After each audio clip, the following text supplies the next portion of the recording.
안녕하세요. 책 읽는 문학관 여운입니다. 오늘은 세계 명작 순례 시간으로 새 작품 연이어 보내드릴 텐데요. 제인 에어, 좁은 문, 작은 아씨들 들어보시죠. 편안하고 즐거운 시간 되세요. 구독과 좋아요는 사랑입니다.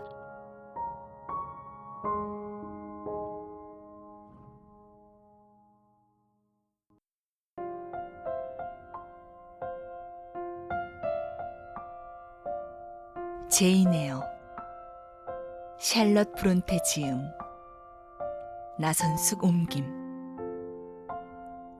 발행 더 클래식.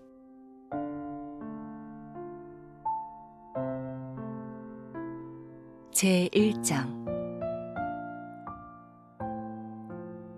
산책하는 게 가능하지 않은 날이었다. 아침에는 잎이 다 떨어진 관목숲을 1시간쯤 걸었지만 저녁 식사 후에는 매서운 겨울바람이 아주 칙칙한 구름과 세찬 비를 몰고 왔기 때문에 더 이상의 야외 운동이 가당치 않았다. 내게는 다행스러운 일이었다. 오랫동안 산책하는 것을 원래 좋아하지 않았고 특히 쌀쌀한 오후에 산책하는 것은 더 싫었다. 으스스한 황혼역에 손가락과 발가락이 얼어붙은 채 유모 배씨의 잔소리를 듣고 있자면 마음이 한없이 우울해졌다. 게다가 일라이저와 존과 조지아나 리드에 비해 내 몸이 얼마나 형편없는지를 의식하며 집으로 돌아오는 길에는 항상 초라한 기분에 빠지곤 했다. 일라이저와 존과 조지아나는 지금 응접실에서 자기 엄마를 둘러싸고 모여있다. 사랑스러운 아이들에게 애워싸여 난로가 소파에 기대 누운 리드 부인은 더할 나위 없이 행복해 보였다. 나는 그 무리에 낄 수 없다. 리드 부인은 이렇게 말했었다. 유감이지만 나는 너를 멀리해야 할 것 같다. 좀 더 싹싹하고 순한 성질과 쾌활한 태도를 지니도록 노력해라. 네가 좀 더 발랄하고 솔직하고 그러니까 좀 더 자연스러운 태도를 익히기 위해 진지하게 애쓰고 있다는 말을 배씨에게 전해 듣거나 내가 직접 보기 전까지는 진정으로 만족스럽고 행복한 아이들만이 누리는 특권을 너에게 줄 수 없구나. 배씨가 뭐라고 했는데요? 내가 물었다. 제인, 나는 트집 잡거나 캐묻는 아이를 좋아하지 않아. 더구나 아이가 그런 식으로 어른 말을 가로채면 안 되는 거다. 아무 데나 가서 조용히 앉아 있어. 기분 좋게 말할 수 있을 때까지 말이야. 나는 응접실에 연결되어 있는 작은 거실로 들어갔다. 거기에는 책장이 있었다. 나는 곧 그림이 많은 책 한 권을 골랐다. 그러고는 창 밑에 있는 의자로 가서 터키인처럼 발을 모아 책상 다리를 하고 앉았다. 빨간 모직 커튼을 바짝 잡아당기자 완벽한 이중 은신처가 만들어졌다. 오른쪽으로는 주홍색 커튼 주름이 시야를 가려주었고 왼쪽으로는 깨끗한 창유리들이 나를 보호했다. 하지만 내게서 쓸쓸한 11월의 날씨를 차단한 것은 아니다. 나는 책장을 넘기며 가끔씩 그 겨울 오후의 풍경을 내다보았다. 멀리 안개와 구름이 뿌연 공백을 이루고 있었다. 가까이는 젖은 잔디와 폭우에 시달리는 관목 사이의 공간으로 끝없이 내리는 빗줄기가 길고 을씨년스러운 돌풍에 세차게 휩쓸리고 있었다.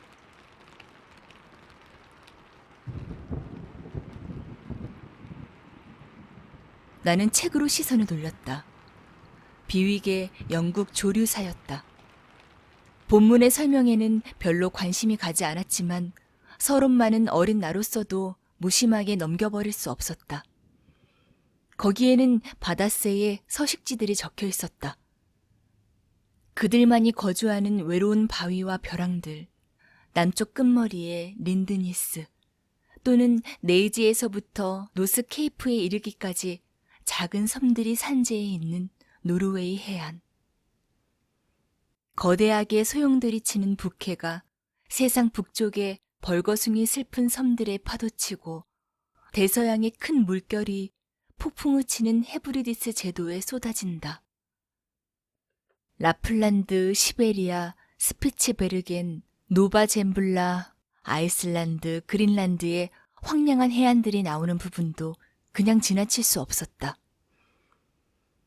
그곳에는 북극권의 광활한 벌판과 삭막하게 버려진 지역들이 펼쳐져 있다. 수백 년의 겨울이 알프스 산처럼 더 높이 쌓아 올려 눈과 얼음의 저장지로 만들어버린 단단한 얼음 벌판들이 극지를 에워싸며 혹한의 몇 배나 되는 혹독함을 집중시킨다. 나는 나 나름대로 이 죽음의 백색 영토들을 상상했다.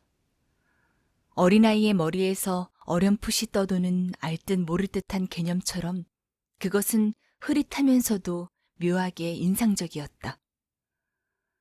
이 서론 페이지의 단어들은 이어지는 사파와 연결되어 파도와 물몰아치는 바다에 홀로 서 있는 바위와 쓸쓸한 바닷가에 좌초된 부서진 보트와 막 침몰하고 있는 난파선을 구름 사이로 바라보고 있는 차갑고 섬뜩한 달에 의미를 부여했다. 황혼 무렵임을 알려주는 갓 떠오른 초승달, 무너진 담장에 둘러싸인 낮은 지평선, 비문이 새겨진 묘석과 문과 두 그루의 나무가 있는 그 적막하고 고독한 묘지 그림을 보고 내가 어떤 감상에 빠졌는지는 모르겠다. 바람 없는 바다에 오도 가도 못하고 멈춰선 두 척의 배를 나는 바다의 유령들이라고 믿었다. 뒤에서 도둑의 짐 보따리를 내리누르는 악마 그림은 얼른 넘겨버렸다. 멀리 떨어진 바위에 올라앉아 교수대 주변의 냉담한 군중을 살피고 있는 뿔 달린 검은 괴물도 마찬가지였다. 각각의 그림은 하나의 이야기를 들려주고 있었다. 아직은 이해력이 미숙하고 감정이 불완전한 나로서는 이해되지 않을 때도 많았지만 그래도 굉장히 흥미로웠다. 가끔 기분이 좋은 겨울밤이면 배 씨는 육아실 난로가에 다리미판을 가져와 우리를 옆에 앉히고 리드 부인의 레이스와 잠잘 때 쓰는 모자 테두리의 주름을 잡으면서 옛날 이야기와 그보다 오래된 민담, 아니면 나중에 알게 된 것이지만 파멜라, 모어랜드 백작 헨리에서 따온 모험과 사랑 이야기를 들려주었는데 그때 우리를 사로잡았던 그 이야기들만큼이나 흥미로웠다. 비위계 책을 무릎에 올려놓고 나는 행복했다. 그랬다. 적어도 나름대로는 행복했다. 누가 나를 방해할까봐 두려울 뿐이었고 회방꾼은 너무나 빨리 찾아왔다. 작은 거실 문이 열렸다. 와! 이 궁상아! 존 리드가 소리쳤다. 그러고는 잠잠해졌다. 방에 아무도 없다는 것을 알아차린 모양이었다. 이 계집애가 어디 갔지? 그의 목소리가 이어졌다. 일라이저 조지아나! 제인이 여기 없어. 비 오는데 뛰쳐나갔다고 엄마한테 말해. 고약한 년. 커튼치길 잘했어. 나는 이렇게 생각하며 나의 은신처가 들키지 않기를 간절히 바랐다. 존 리드는 나를 찾아내지 못할 것이다. 머리도 눈치도 둔한 편이니까. 하지만 일라이저가 안으로 고개를 들이밀고 대뜸 말했다. 틀림없이 창가 의자에 있을 거야. 나는 얼른 밖으로 나갔다. 존에게 끌려나갈 생각을 하니 소름이 끼쳤기 때문이다. 무슨 일이에요? 머뭇머뭇 자신 없는 목소리로 내가 물었다. 무슨 일이세요, 리드 도련님? 일하고 해야지. 이리 와. 그가 안락 의자에 앉더니 자기 앞으로 와서 서라고 나에게 손짓했다. 존 리드는 14살 학생이었다.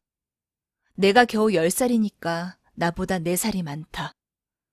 나이에 비해 키가 크고 뚱뚱하고 피부색은 환자처럼 거무죽죽하고 넓적한 얼굴에 이목구비는 큼직하고 팔다리는 굵고 손발은 커다랬다. 걸핏하면 성질을 냈고 식탁에서 아귀처럼 먹어대는 습관이 있었다. 눈은 흐릿하고 침침했으며 뺨은 축 늘어져 있었다. 원래는 학교에 있어야 할 시기였지만 그의 엄마가 건강이 약해졌다는 이유로 그를 집에 데려온 지 한두 달쯤 되었다.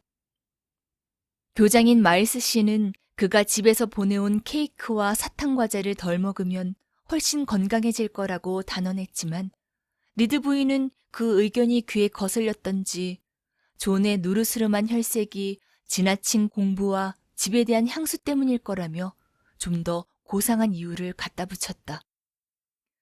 존은 어머니와 누이들에게도 별 애정이 없었고 나에게는 반감을 가지고 있었다. 이제 일주일에 2~3번도 아니고 하루에 1~2번도 아니고 순간순간 나를 괴롭히고 못살게 굴었다. 내 몸의 모든 신경이 그를 두려워했고 그가 가까이 올 때면 뼈에 붙은 작은 살점들까지 오그라들었다. 그 때문에 공포에 질리는 느낌에 빠질 때가 1~2번이 아니었다.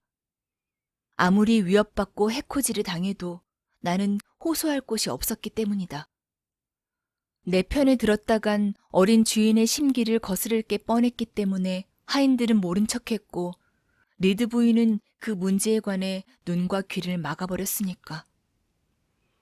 가끔 자기 앞에서 그가 날 때리거나 괴롭혀도 그녀에게는 보이지도 들리지도 않는 모양이었다. 하지만 그런 일은 그녀의 등 뒤에서 더 자주 일어났다. 나는 평소에 하던 대로 존의 말을 따라 그의 의자로 다가갔다.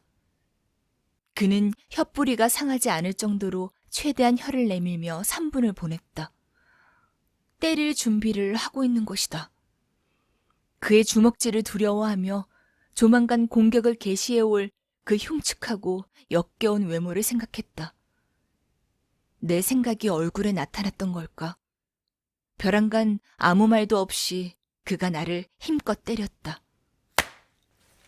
나는 비틀비틀 그의 의자로부터 1~2발짝 뒷걸음질 친 뒤에 균형을 잡았다. 이건 조금 전에 엄마한테 건방지게 말대꾸한 벌이야. 음흉하게 커튼 뒤에 숨어 있었던 벌. 2분 전 그 눈초리에 대한 벌이야. 쥐새끼 같은 년. 존 리드의 욕설에 익숙했던 나는 대꾸할 생각이 전혀 없었다. 그 모욕 뒤에 따라올 주먹질을 어떻게 견디느냐가 걱정이었다. 커튼 뒤에서 뭐 했어? 그가 물었다. 책 읽고 있었어. 책 일이네. 나는 창가로 가서 책을 가져왔다. 우리 책에 함부로 손대지 마. 넌 얹혀 사는 신세야. 엄마가 그랬어. 돈도 없잖아. 네 아버지가 남겨준 건 하나도 없어. 넌 국어를 해야 돼. 우리 같은 신사 계급의 아이들과 같이 살면 안 되고 우리랑 똑같은 음식을 먹어도 안 되고 우리 엄마 돈으로 옷을 입어서도 안 돼. 이제 내 책장 뒤지는 버릇을 고쳐줘야겠어. 왜냐하면 그건 다 내 것이니까. 이 집은 다 내 것이야. 몇 년 뒤면 그렇게 될 거야. 가서 거울이나 창에 닿지 않게 문 옆에 서.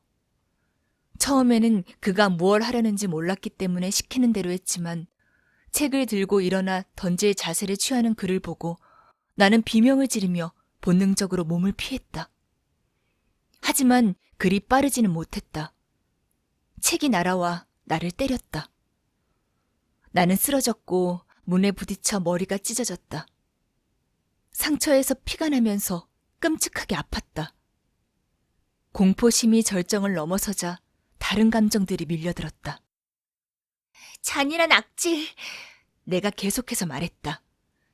살인자 같은 놈, 노예 감독 같은 놈, 로마 황제 같은 놈. 골드 스미스의 로마사를 읽으면서 나는 이미 네로나 칼리굴라 황제가 어떤 인물인지 나름대로 판단을 내렸었다. 그리고 이렇게 크게 말하는 건 엄두도 못 내고 속으로만 존과 그들을 비교했었다. 뭐? 뭐라고? 하고 그가 소리쳤다. 나한테 그런 말을 해?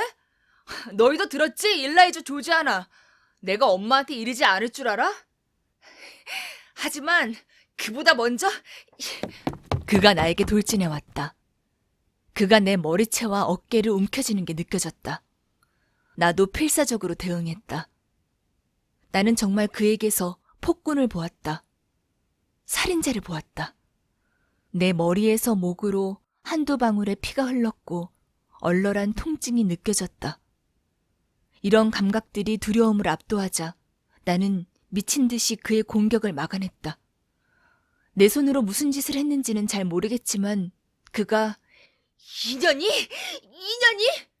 하면서 큰 소리로 고함을 쳤다. 그의 지원군은 가까이에 있었다. 일라이저와 조지아나가 리드 부인을 부르러 위층으로 달려갔다. 금세 리드 부인이 현장에 도착했고 베시와 하녀 에보트가 뒤를 따랐다. 그들이 우리를 갈라놓았다. 그들의 말소리가 들렸다. 세상에 존도르님에게 덤벼들다니 이 무슨 포악한 짓이야. 보다 이런 광란은 처음 봐. 뒤이어 리드 부인이 덧붙였다. 붉은 방으로 데려가서 거기 가둬. 곧바로 4개의 손이 나를 덮치더니 위층으로 끌고 갔다.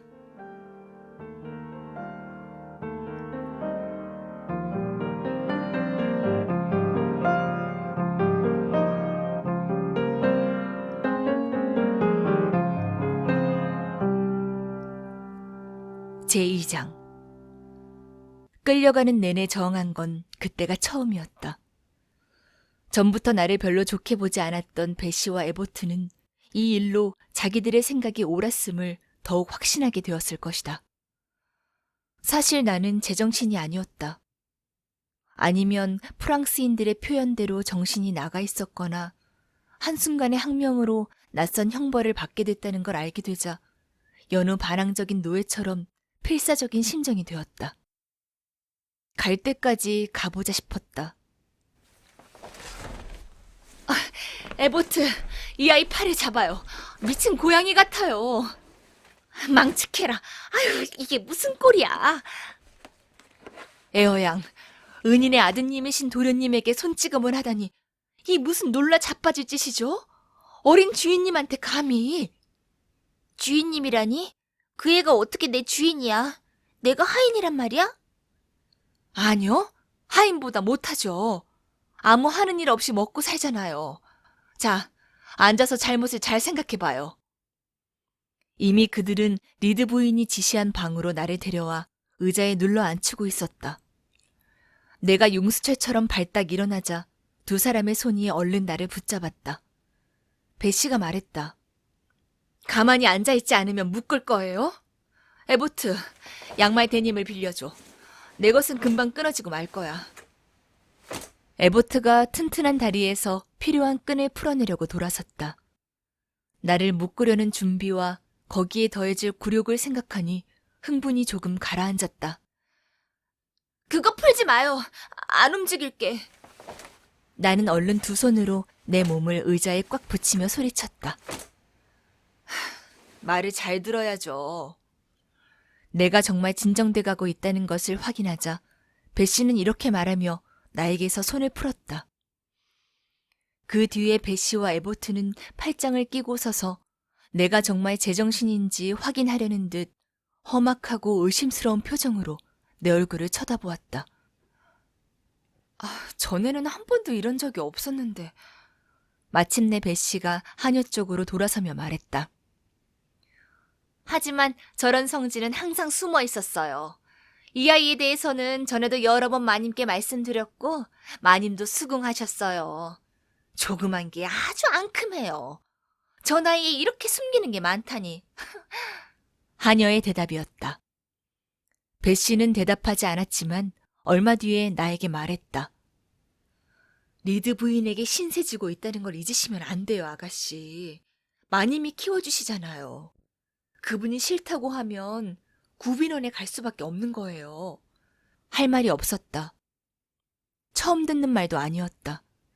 기억이 닿는 어릴 적부터 이와 비슷한 소리를 들어왔다. 내가 더부살의 신세라는 사실을 잊지 말라는 이 말은 확실하게 이해되지 않으면서도 아주 아프고 쓰라리게 내 귀를 때렸다. 에보트가 끼어들었다. 마님이 친절하게 같이 키워주신다고 해서 리드 도련님과 아가씨들과 똑같은 입장이라고 생각하면 안 되죠. 그분들은 많은 돈을 갖게 될 테지만 에어양은 아무것도 없잖아요. 공손하게 그분들 마음에 들도록 노력해야 하는 처지예요. 배씨가 음성을 가다듬고 덧붙였다. 다 아가씨를 위해서 하는 말이에요. 쓸모있고 상냥한 사람이 되려고 애써야 해요. 그러면 여기가 집이 될 수도 있겠죠. 성질 부리고 못되게 굴면 마님이 쫓아내실 거예요. 틀림없이. 에버트가 말을 이었다. 어디 그뿐인가요? 하느님이 벌을 내리실걸요? 발악하는 중간에 하느님이 벼락이라도 내리면 그 후에 어디로 가겠어요? 배씨, 저 아이를 놔두고 이만 가죠. 저런 아이는 뭘 준대도 싫어요. 혼자 있을 때 기도를 드려요, 에어양. 잘못을 뉘우치지 않으면 굴뚝에서 무서운 게 내려와 잡아갈지도 몰라요. 그들은 문을 꽉 닫아 잠그고는 떠났다. 붉은 방은 침실로 쓰이는 경우가 거의 없는 예비용 방이었다. 게이츠 헤드 저택에 뜻밖의 손님들이 들이닥쳐서 모든 방을 다 써야 할 때가 아니면 절대 사용되지 않는 방이었다. 하지만 저택에서 제일 크고 으리으리한 방 중에 하나이긴 했다. 거대한 마호가니 기둥이 솟아있고 짙은 붉은색 다마스크 천 커튼이 드리워진 침대가 방 한복판에 하느님의 장막처럼 놓여 있었다. 항상 블라인드를 내려두는 커다란 창문 2개도 비슷한 커튼 주름과 꽃줄 장식으로 반쯤 가려져 있었다. 양탄자는 붉은색이었다. 침대 발치에 있는 탁자는 진홍색 천으로 덮여 있었다. 벽은 분홍빛이 도는 연한 황갈색이었다. 옷장, 경대, 의자들은 어두운 광택이 나는 오래된 마호가니로 되어 있었다. 주위에 이런 진한 색조 가운데 눈처럼 하얀 마르세유 무명 침대부로 덮인 차곡차곡 쌓여있는 매트리스와 베개들이 하얗게 번쩍거렸다. 침대 머리맡에 순백색으로 쿠션이 된 넓은 안락 의자도 두드러지게 눈에 띄었다. 앞쪽에 발받침까지 갖춘 그 안락 의자가 내게는 창백한 권자 같아 보였다. 불을 피우지 않아 싸늘했고 육아실과 부엌에서 떨어져 있어 조용했다. 또 드나드는 사람이 없어 엄숙했다. 토요일마다 하녀가 들어와 일주일 동안 내려앉은 먼지를 거울과 가구에서 닦아냈다. 리드 부인은 옷장 안에 있는 비밀 서랍의 내용물을 점검하기 위해서만 아주 가끔 발을 들였는데 그 비밀 서랍에는 갖가지 양피지 서류와 그녀의 보석 상자, 죽은 남편의 초상화가 보관되어 있었다. 죽은 남편. 이 마지막 단어에 침실의 비밀이, 이렇게 커다란 방이 너무나 쓸쓸하게 유지되는 마력이 담겨 있다. 리드 씨는 9년 전에 세상을 떠났다. 이 방에서 마지막 숨을 들이쉬었고 이곳에 안치되었다. 장의사 사람들이 그의 관을 여기서 내갔다. 그날 이후로 황량하고 신성한 공간이 된 이 방은 사람들의 발길로부터 멀어졌다. 배씨와 매정한 에보트가 나를 꼼짝 못하게 앉혀둔 자리는 대리석 벽난로 근처의 나지막하고 긴 의자였다. 앞에는 침대가 솟아 있었고 오른쪽에는 흐릿하고 얼룩덜룩한 영상이 광택을 변화시키는 진한 색의 높다란 옷장이 있었다. 왼쪽에는 커튼을 내려뜨린 창문들이 있었다. 그 사이에는 커다란 거울이 침대와 그 방의 공허한 웅장함을 흉내내며 서 있었다. 그들이 정말로 문을 잠갔을까? 나는 용기를 내서 자리에서 일어나 확인해 보았다. 그래, 그보다 더 튼튼한 감옥은 없었다. 돌아오는 길에 나는 거울 앞을 지나야 했다. 내 눈이 홀린 듯 무의식적으로 그것이 드러내는 깊이를 탐험했다. 그 환영 같은 공간에서는 모든 것이 현실에서보다 더 차갑고 어두워 보였다. 거기서 이상하게 나를 노려보는 작은 형체, 하얀 얼굴과 팔이 어둠에 흠집을 내고 아무것도 움직이지 않는 곳에서 두려움 어린 눈만이 번뜩이는 그것은 그야말로 유령 같았다. 베시가 밤에 들려주던 이야기에 등장하는 반은 요정이고 반은 마귀인 그런 작은 도깨비 중에 하나인 듯했다. 양치리로 가득 찬 외로운 황야의 골짜기에서 밤길 가는 나그네의 눈앞에 나타난다고 했던가. 나는 내 자리로 되돌아왔다. 그 순간 나는 미신에 사로잡혀 있었다. 하지만 아직 완전히 빠져든 것은 아니었다. 내 피는 여전히 뜨거웠다. 반란을 일으킨 노예의 기분이 계속 강하게 나를 지탱해주고 있었다. 참담한 현실 때문에 기가 죽기 전에 빠르게 분출하는 과거의 기억들을 저지해야 했다. 존 리드의 포악한 횡포, 그 여동생들의 거만한 무관심, 그 어머니의 반감, 전체 하인들의 편애가 탁한 우물 속의 검은 침전물처럼 나의 어지러운 마음에 뒤엉켰다. 어째서 나는 항상 고통받고 위협당하고 혼인하고 언제나 벌을 받는 것일까? 어째서 나는 다른 이들의 마음에 들 수 없는 것일까? 그들의 눈에 들어보려고 노력해도 왜 아무런 소용이 없는 걸까? 고집세고 이기적인 일라이저는 존중을 받았다. 버릇없고 표독스럽고 남의 흠잡기 좋아하고 건방지게 구는 조지아나는 모두에게 귀여움을 받았다. 그녀의 아름다움, 발그레한 볼과 곱슬곱슬한 금발은 모든 이에게 기쁨을 주는 듯했고 그녀의 잘못은 모두 보상해주는 듯했다. 비둘기의 목을 비틀고 공작의 새끼들을 죽이고 양떼 사이에 개들을 풀어놓고 온실에서 포도송이를 따고 온실에서 제일 귀한 꽃봉오리를 꺾어도 조는 처벌은커녕 아무런 제지도 받지 않았다. 그는 자기 어머니를 할망구라고 불렀다. 때로는 자기 주제도 모르고 피부가 검다며 어머니를 비웃었다. 노골적으로 그녀의 소망을 무시하고 그녀의 비단 옷을 찢거나 망가뜨리는 일도 다반사였다. 그래도 그는 그녀의 유일한 귀염둥이였다. 나는 잘못을 저지를 엄두도 못 냈다.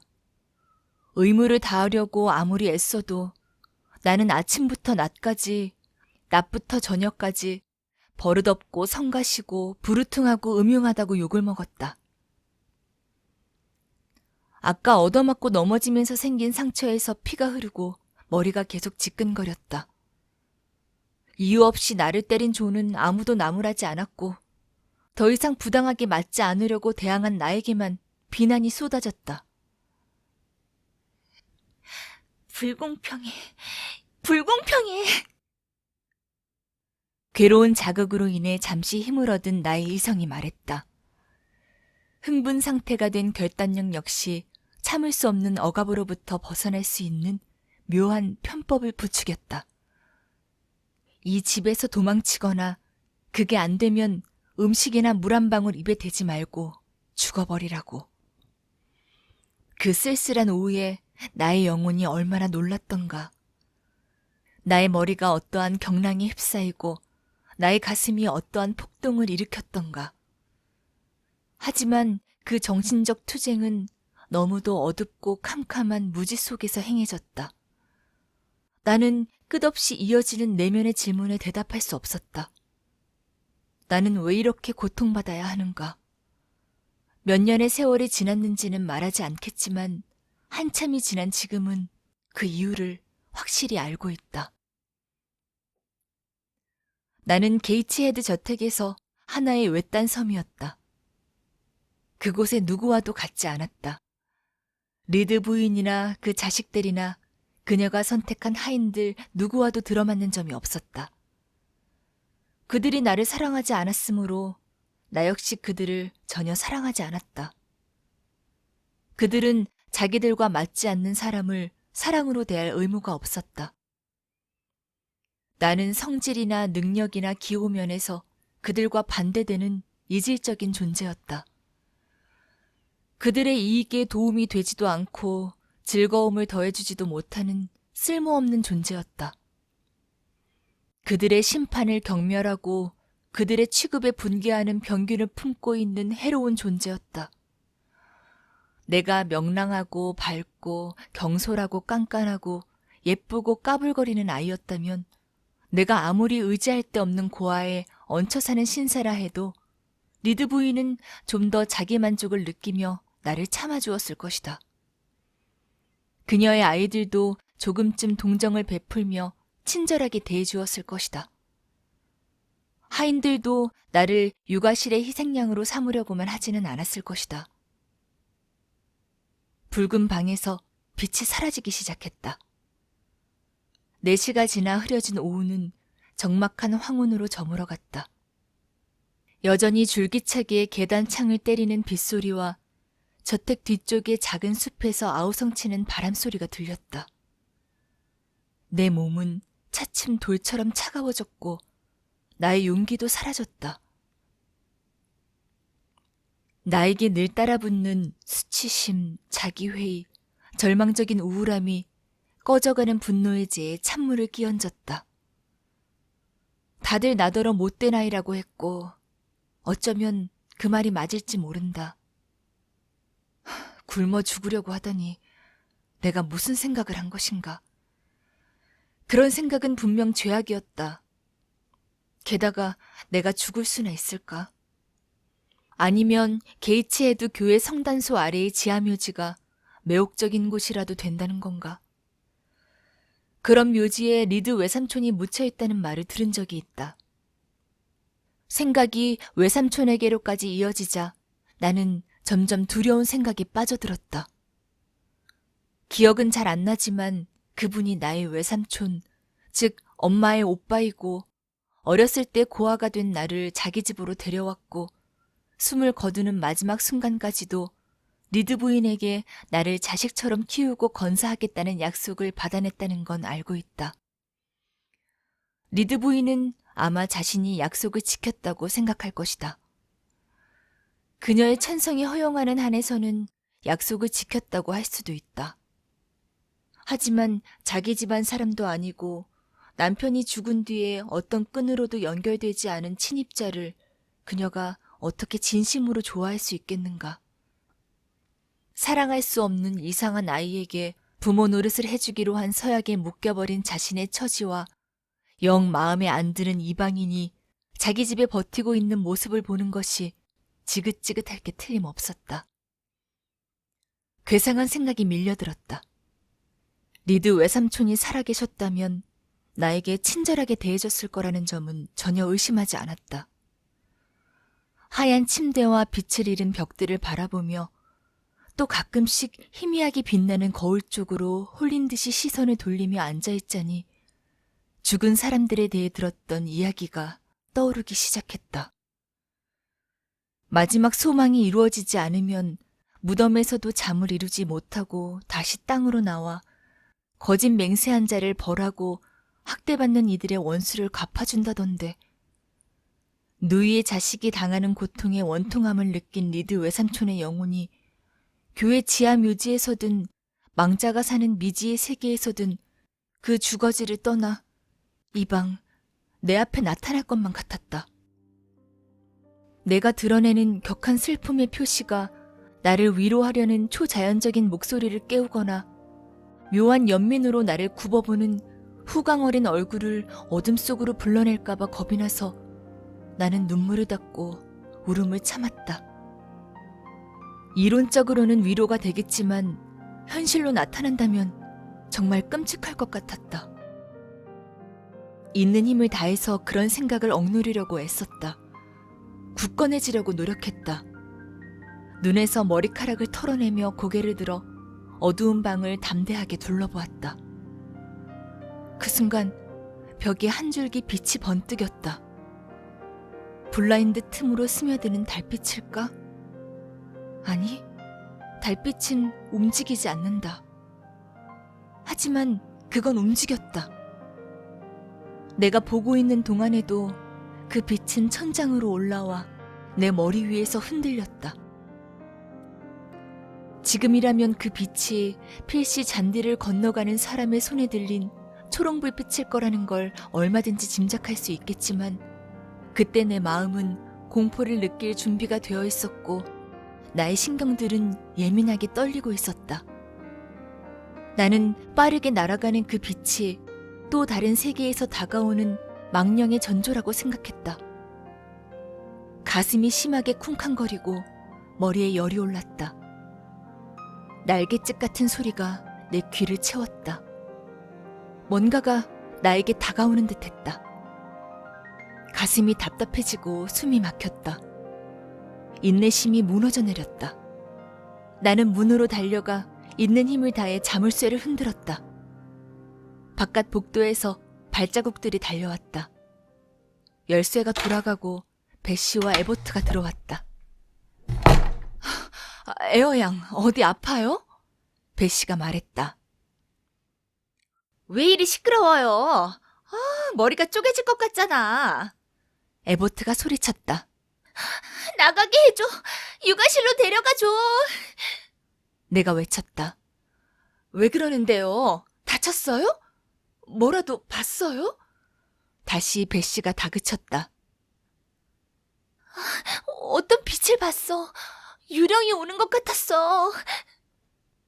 나는 배시의 손을 잡고 있었고 그녀는 뿌리치지 않았다.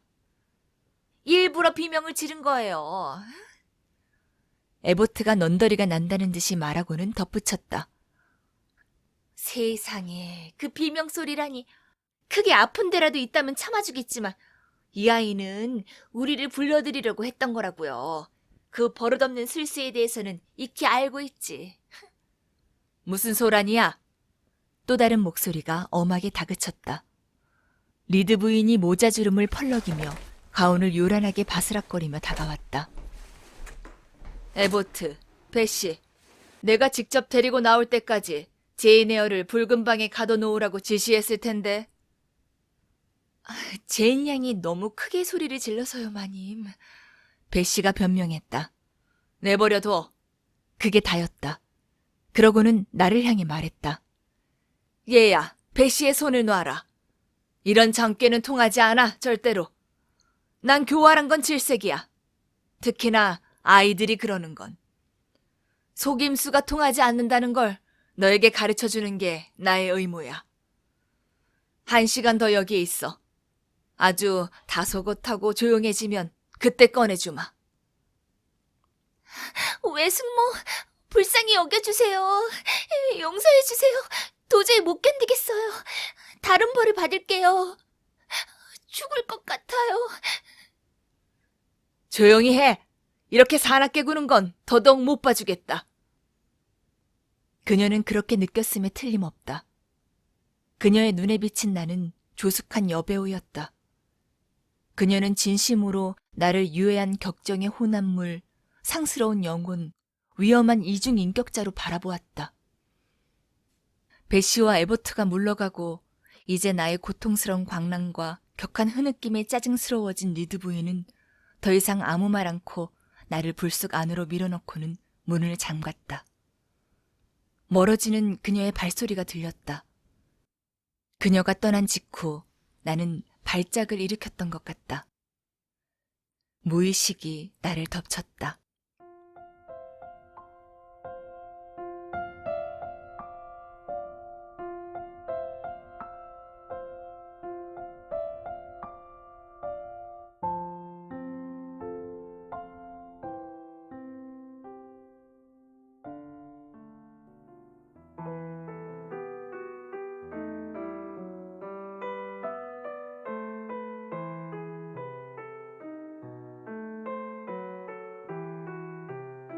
좁은 문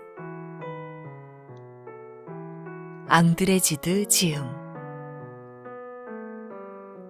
조정훈 옮김 발행 더 클래식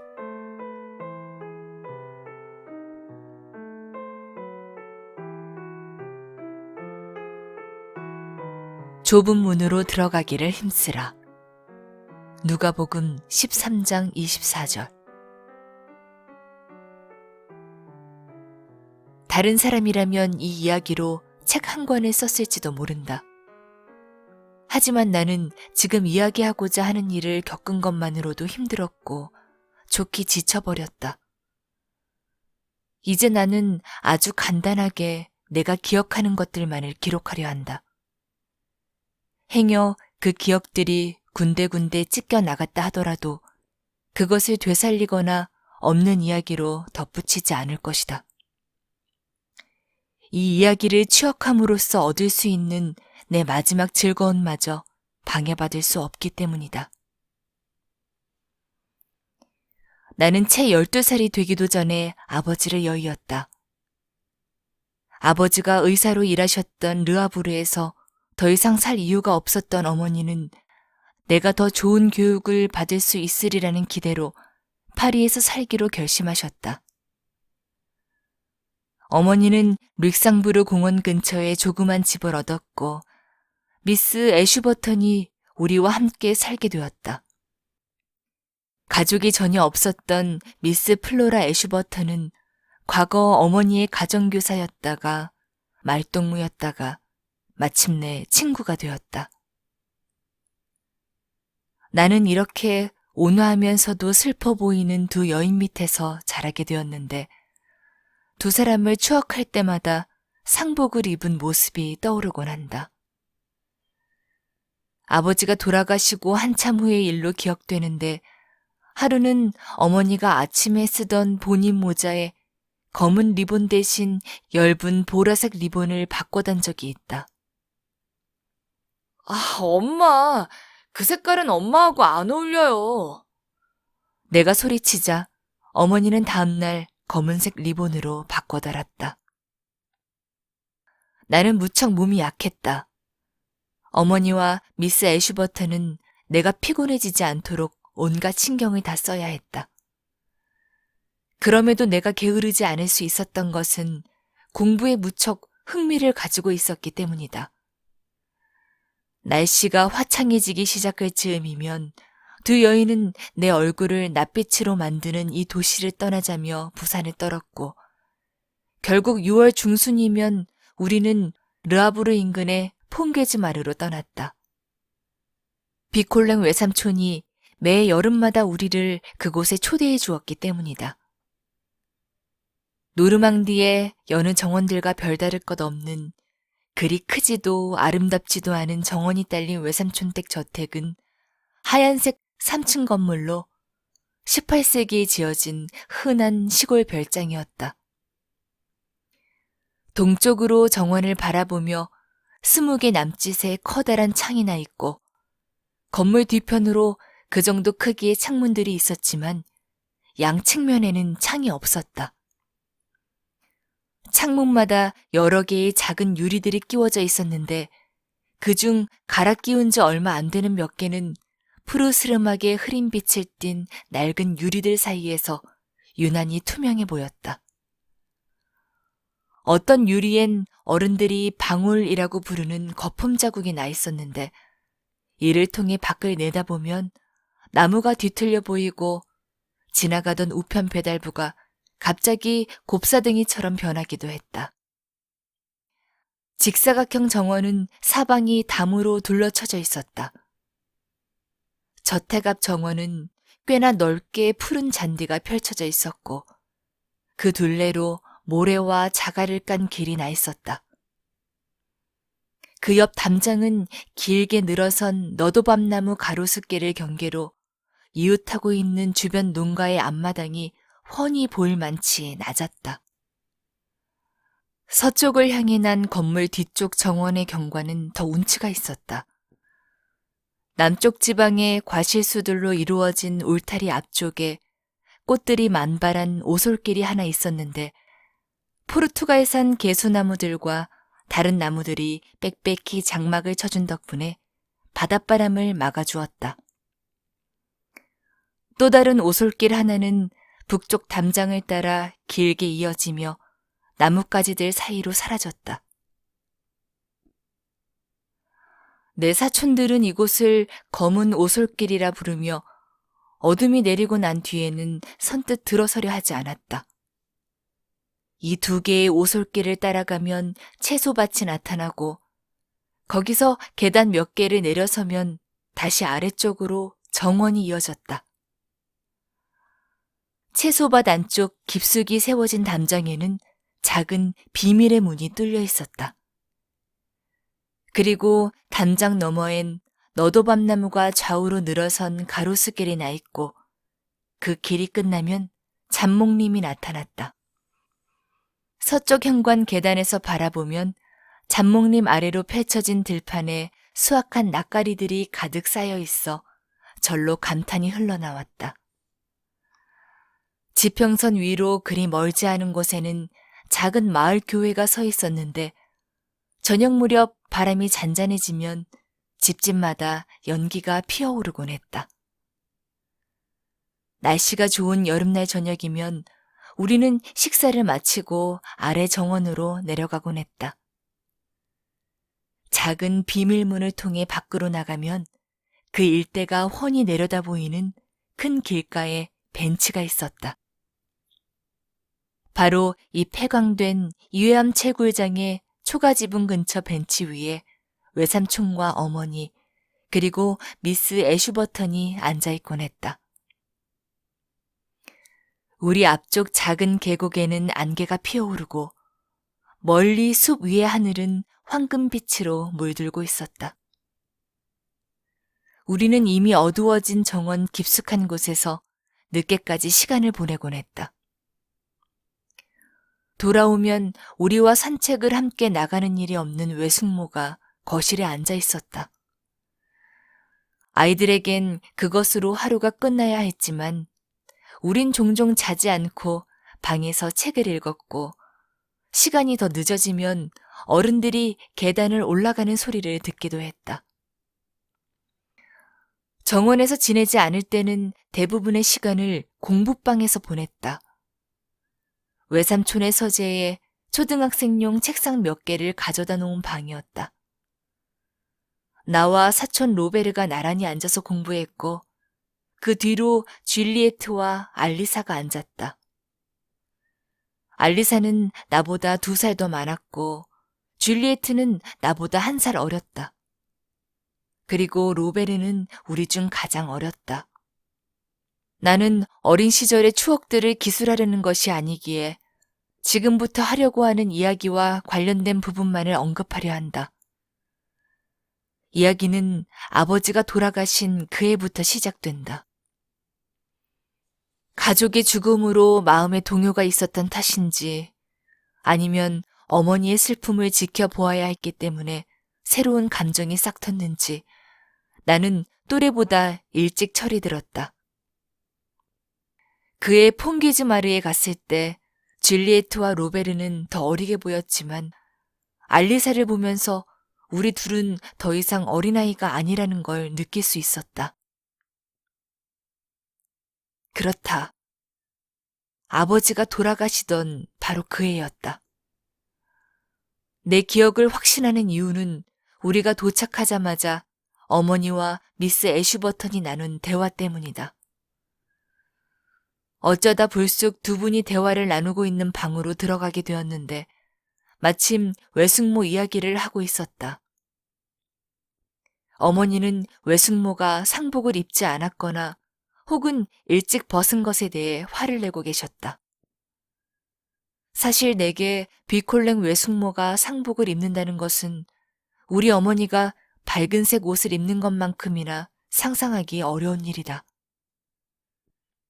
내 기억으로 우리가 도착하던 날 루실 비콜랭은 모슬린 천으로 된 옷을 걸치고 있었다. 중재자 역할을 도맡곤 했던 미스 애슈버턴이 언제나 그랬듯이 어머니를 달래려 애쓰며 조심스럽게 결론을 내렸다. 아유, 어쨌거나 하얀 옷도 상복은 상복이잖아요. 그렇다면 그 어깨에 걸친 빨간색 숄도 상복이란 말이에요? 플로라, 지금 그걸 말이라고 해요? 어머니가 소리쳤다. 내가 외숙모를 볼 수 있는 것은 휴가 때뿐이었다. 내가 기억하는 외숙모는 늘 얇은 블라우스를 여러 젖혀둔 것 같은 모습이었는데 아마 늘 무더운 여름이었기 때문일 것이다. 살을 많이 드러낸 어깨에 걸치고 다니는 정열적인 빛깔의 숄보다 어머니를 화나게 한 건 아마 가슴 부분이 깊이 파인 그녀의 옷차림새였을 것이다.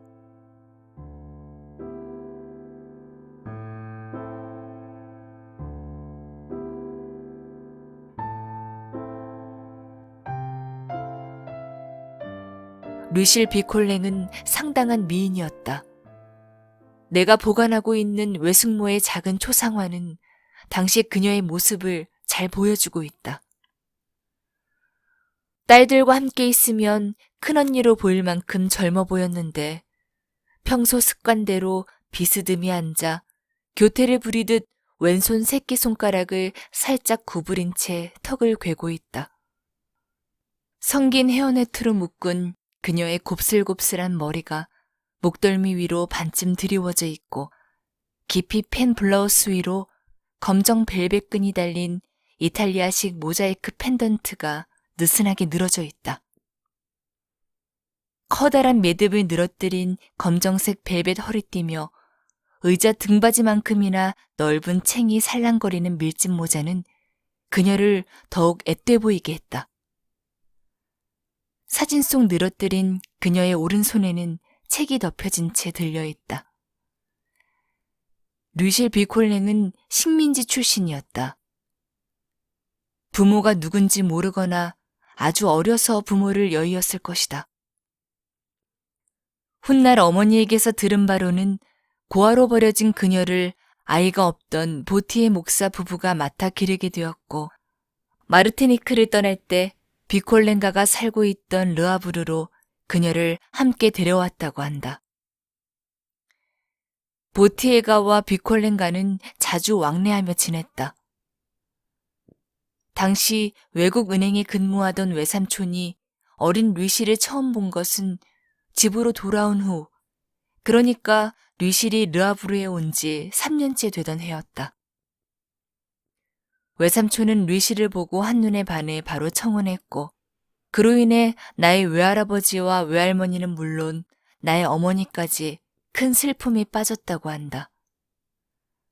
당시 루시는 겨우 16살이었다. 마르티니크에서 외숙모를 데려오고 난 뒤 보티의 부인은 2명의 아이를 더 낳게 되었는데 수양딸이 점점 성격이 이상 야릇하게 변해간다고 생각하면서 자기 친자식들에게 나쁜 영향을 주지 않을까 늘 걱정하곤 했다. 게다가 보티의 부부는 재산도 별로 없었다. 이 모든 사연은 당시 보티의 부부가 외삼촌의 청혼을 너무나 기쁘게 받아들였던 이유를 설명하기 위해 어머니가 내게 해준 이야기였다. 내 생각을 덧붙이자면 젊은 루실은 보티의 부부를 엄청나게 곤란하게 만들었을 것이다. 르아브르의 사교계를 잘 알고 있는 나는 그렇게 매혹적인 소녀에게 어떤 반응을 보였을지 쉽게 상상할 수 있다. 내가 나중에 알게 된 바로는 보티의 목사는 온화하고 신중하고 순진한 만큼 꾀바른 사람들에게 쉽게 속아 넘어가고 악의적인 사람들 앞에선 속수무책으로 당하기만 하는 인물이었다.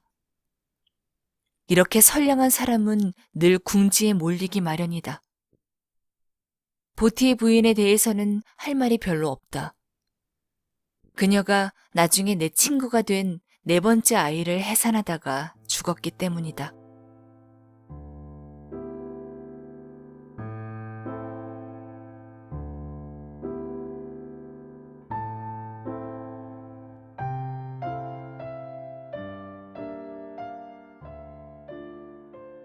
루실 비콜랭이 일상에서 우리와 마주치는 일은 거의 없었다.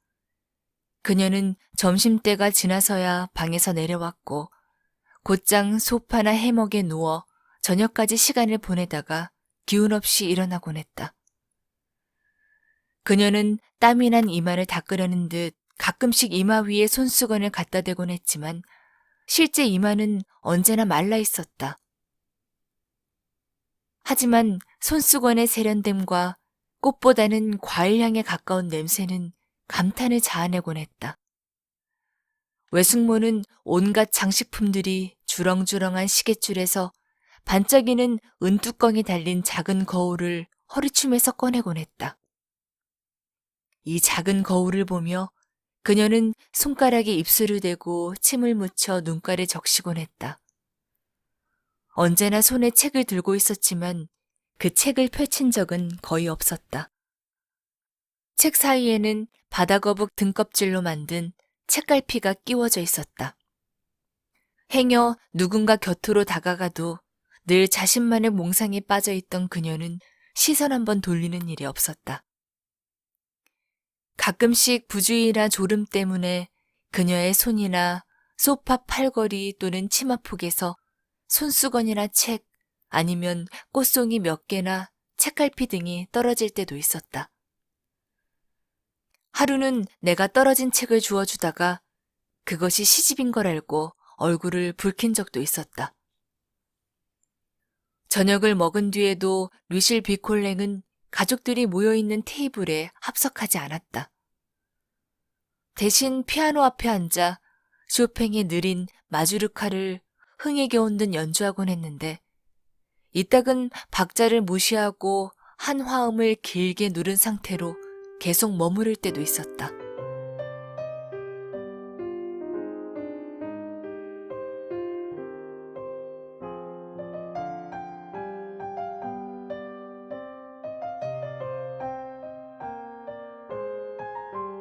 외숙모 옆에 있으면 일종의 불안과 감탄, 두려움과 같은 감정이 한꺼번에 솟아올라 나도 모르게 불편해지곤 했다. 어쩌면 알지 못할 본능 같은 것이 외숙모를 경계하게 만들었는지도 모른다. 나는 그녀가 플로라 애슈버턴과 내 어머니를 경멸한다는 것, 미스 애슈버턴이 그녀를 두려워하며 내 어머니는 그녀를 싫어한다는 걸 감지할 수 있었다. 르실 비콜랭.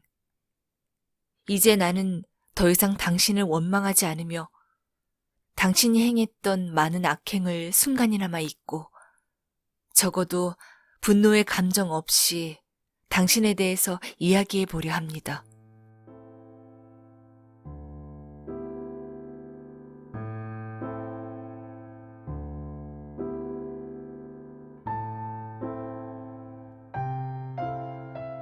그해 여름, 아니면 그 다음해일지도 모르는 어느 여름날, 내가 책 한 권을 찾으러 거실로 들어갔을 때 외숙모가 그곳에 있었다.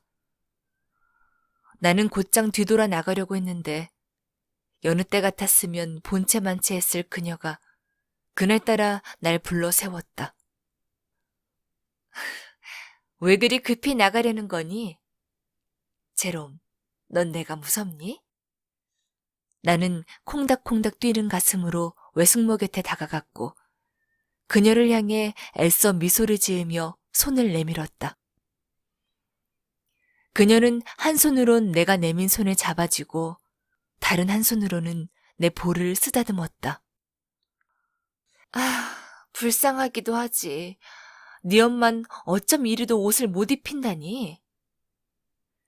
그때 나는 커다란 칼라가 달린 세일러복 같은 것을 입고 있었는데 외숙모의 손이 갑자기 내 옷을 헤집고 들어왔다. 세일러복은 더 뒤로 젖혀서 입는 거야. 외숙모가 내 셔츠의 단추 하나를 풀면서 말했다. 자, 봐. 이러니까 훨씬 좋아 보이지? 그러고는 그녀의 작은 거울을 꺼내 자기 얼굴에 내 얼굴을 바싹 끌어당기며 민소매 팔로 내 목을 감싸더니 반쯤 벌어진 내 셔츠 안으로 손을 집어넣는 것이었다. 그녀는 깔깔거리며 간지럽냐고 묻고는 점점 안으로 손을 더 깊이 밀어넣었다. 내가 너무 놀라 펄쩍 뛰는 바람에 셀러복은 그만 찢어지고 말았다. 얼굴이 새빨개진 나는 저런 바보 멍청이 같으니 라고 소리치는 외숙모를 뒤로 한 채 도망치고 말았다. 나는 정원 깊숙한 곳까지 뛰어갔고 채소밭의 작은 수도가에서 손수건에 물을 묻혀 이마를 적신 뒤 뺨과 목 등 외숙모가 만졌던 곳을 골고루 닦고 문질렀다. 때때로 류실 비콜랭은 발작을 일으켰다. 그 발작은 워낙 급작스러워서 온 집안을 발칵 뒤집어 놓곤 했다. 미스 애슈버턴이 급히 아이들을 데리고 나갔지만 방인지 거실인지에서 들려오는 무시무시한 비명소리까지 막을 수는 없었다. 그럴 때마다 외삼촌은 어쩔 줄 몰라 하며 수건이나 화장수, 에테르 등을 찾아 복도를 이리저리 뛰어다니는 소리를 들을 수 있었다. 그런 날 저녁 식사 때까지 외숙모가 나타나지 않으면 삼촌은 수심 가득하고 한결 늙어 보이는 얼굴로 식탁에 앉아있곤 했다. 발작이 어느 정도 가라앉으면 류실 비콜랭은 아이들을 곁으로 불러들였다. 하지만 늘 로베르와 줄리에트만 불렀을 뿐 알리사는 한 번도 부르는 일이 없었다. 이런 슬픈 날이면 알리사는 자기 방에 틀어박혀 있었고 외삼촌이 딸을 종종 들여다보곤 했다. 이렇게 외삼촌과 알리사는 자주 대화를 나누곤 했다. 외숙모의 발작은 하인들도 동요하게 만들었다. 유난히 발작이 심하던 어느 날 저녁, 시키는 대로 집안에 무슨 일이 벌어지는지 알기 힘든 어머니 방에 머물며 가만히 있었는데 주방 일을 하던 하인이 복도를 뛰어가며 소리쳤다.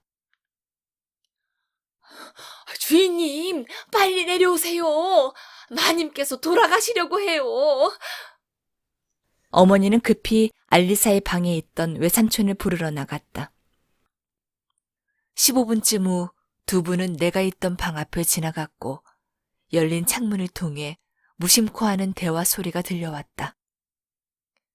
어머니가 이렇게 말하고 있었다. 내가 다 말해줄까? 이 모든 게 다 연극이야.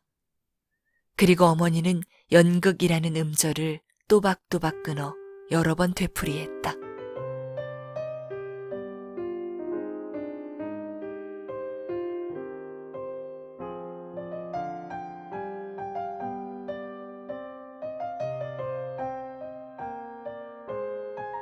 아버지 상을 당한 지 2년이 되던 해 여름방학이 거의 끝나갈 무렵의 일이다.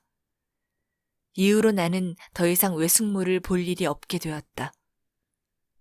하지만 집안을 발칵 뒤집어 놓았던 슬픈 사건에 앞서 그리고 류실 비콜랭에 대해 가지고 있던 복잡 미묘한 감정을 완전한 증오심으로 바꾸어 놓은 우연하고도 사소한 상황에 앞서 내 사촌 누이에 대해 이야기해야 할 것 같다.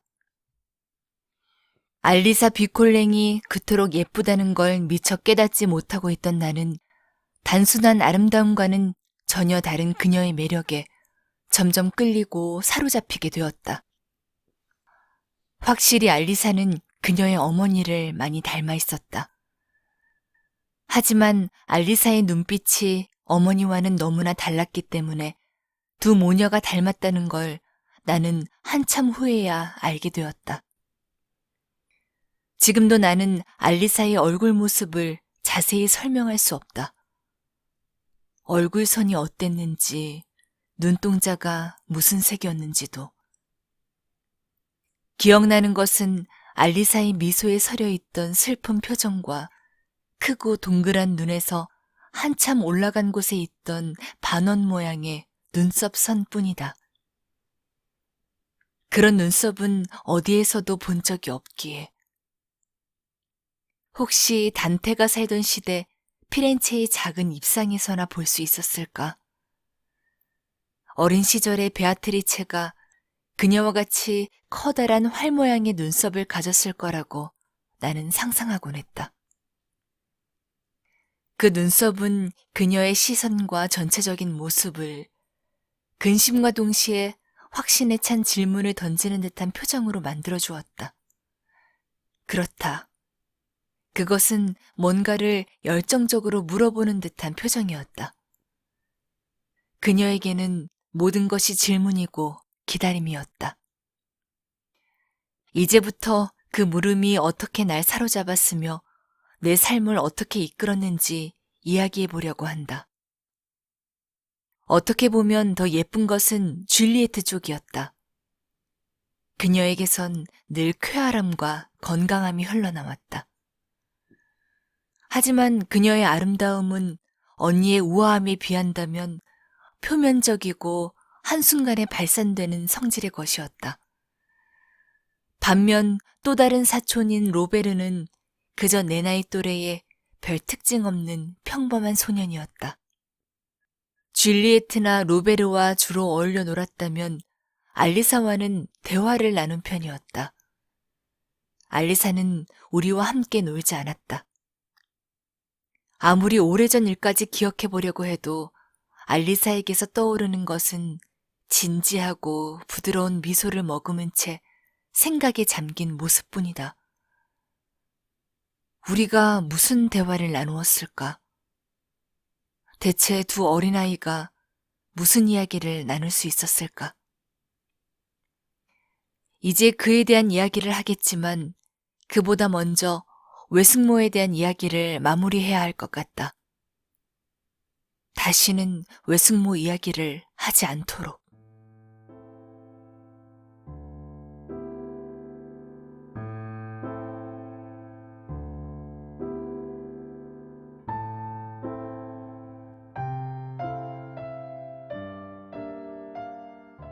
아버지가 돌아가시고 2년이 지났을 때 어머니와 나는 부활절 방학을 보내기 위해 르아브르로 왔다.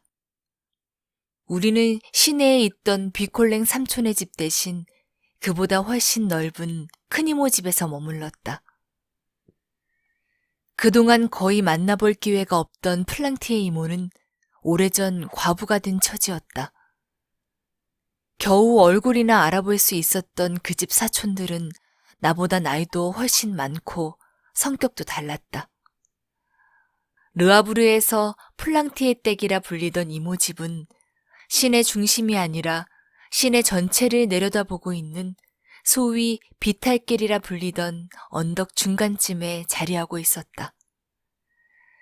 비콜랭 삼촌네는 시내의 상가 밀집 지역에 있었지만 가파른 비탈길을 이용하면 두 집 사이를 빠른 시간에 오갈 수 있어서 나는 하루에도 몇 번씩이나 이 길을 오르내리곤 했다. 그날은 외삼촌 댁에서 점심을 먹었다. 식사를 마치고 얼마 되지 않아 외출하는 외삼촌과 함께 사무실까지 따라 나섰다가 어머니를 보러 플랑티의 이모 댁으로 가려고 비탈길을 올랐다. 도착해보니 어머니는 이모와 함께 외출해 저녁 때에나 돌아오신다고 했다.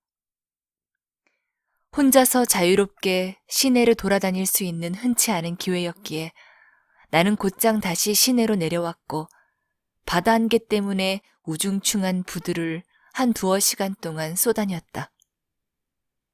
그러다 불현듯 알리사를 깜짝 놀라게 해주고 싶은 마음이 들어 그 집에 들린 지 얼마 되지 않았음에도 시내를 가로질러 뛰어가 비콜랭가의 초인종을 누르고 층계를 뛰어 올라갔다. 그런데 내게 문을 열어준 하인이 막아서며 말했다. 올라가지 마세요. 제롬도레님, 올라가지 마세요. 마님이 발작을 일으키셨어요. 나는 못 들은 척하고 그냥 지나쳤다. 외숙모를 보러 온 것이 아니야. 라고 말하면서. 알리사의 방은 4층에 있었다.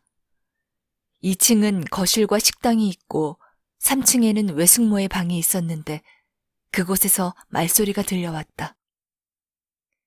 외숙모의 방문은 열려 있었고 나는 그 앞을 지나가야 했다. 한 줄기의 빛이 방에서 나와 층계를 가로지르고 있었다. 잠시 주저하던 나는 눈에 띄지 않도록 몸을 숨겼고 안에서 벌어지는 당혹스런 광경을 보게 되었다. 커튼을 쳐놓았지만 2개의 샹들리에 꽂힌 초들에서 밝은 빛이 흘러나왔는데 방 한가운데 긴 의자에 외숙모가 누워 있었다. 그 발밑에는 로베르와 줄리에트가 있었고 외숙모 뒤에는 중위 제복을 입은 낯선 젊은 남자가 보였다. 지금 생각하면 두 사촌이 거기 있었다는 게 끔찍스러운 일이지만 당시 순진했던 나는 그게 오히려 마음이 놓였다. 두 사촌 동생들은 플루트를 부는 듯한 목소리를 내며 이렇게 되풀이하는 낯선 남자를 보며 웃고 있었다. 비콜랭, 비콜랭. 내게 양이 있다면 틀림없이 비콜랭이라고 부를 거야. 외숙모도 웃음을 터뜨렸다.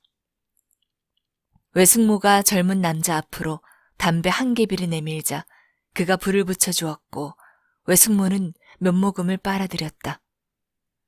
그리고 담배를 바닥에 떨구자 남자는 달려들어 주우려다 외숙모의 숄에 발이 감긴 척 외숙모 앞에 무릎을 꿇는 것이었다. 이 우스꽝스러운 연극 덕분에 나는 눈에 띄지 않고 그 앞을 지나갈 수 있었다.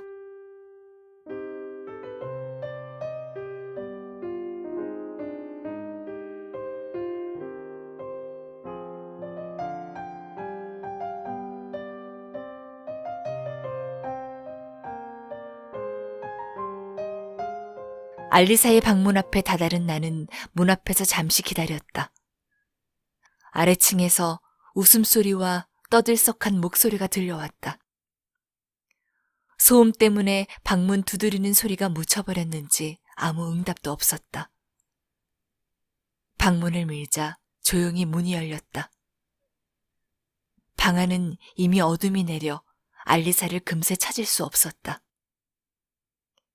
알리사는 저문 햇살을 등진 채 침대 머리맡에 무릎을 꿇고 있었다. 내가 가까이 가자 돌아보았지만 미동도 하지 않은 채 중얼거리듯 말했다. 제롬, 왜 다시 온 거야? 나는 몸을 숙여서 알리사를 안았다. 그녀의 얼굴은 온통 눈물로 젖어 있었다. 이때가 내 인생의 결정적인 순간이었다. 지금도 고통 없이는 그 순간을 기억할 수 없다. 알리사의 슬픔이 어디에서 연유했는지 완전히 알 수는 없었지만 여리게 파닥거리는 어린 영혼과 흐느끼듯 흔들리는 가녀린 육체로 감당하기에는 그 슬픔이 너무나 크다는 것을 나는 강하게 느낄 수 있었다. 무릎을 꿇고 있는 알리사 옆에 나는 꼼짝도 하지 않고 서 있었다. 가슴에 차오르는 이 새로운 감정을 어떻게 표현해야 할지 몰랐다. 대신 알리사의 얼굴을 가슴에 안고 내 영혼을 담은 입술을 그녀의 이마에 살포시 갖다 댔다. 사랑과 연민에 취한 채, 그리고 막연한 열정과 자기 희생과 도덕감에 휩싸인 채 나는 이 어린 생명을 두려움과 죄악과 인생으로부터 보호하는 것만이 내 삶의 유일한 목표라고 생각하며 하나님 앞에 호소했다. 무릎을 꿇고 간절히 기도하며 알리사를 보호하듯 감싸았는데 희미하게 그녀의 말소리가 들렸다. 제롬, 그 사람들이 널 본 건 아니겠지? 그렇지? 자, 빨리 가. 그 사람들 눈에 띄면 안 돼. 그러고는 더 낮은 소리로 이렇게 말했다. 제롬, 아무한테도 말하지 마. 불쌍한 아빠는 아무것도 모르셔.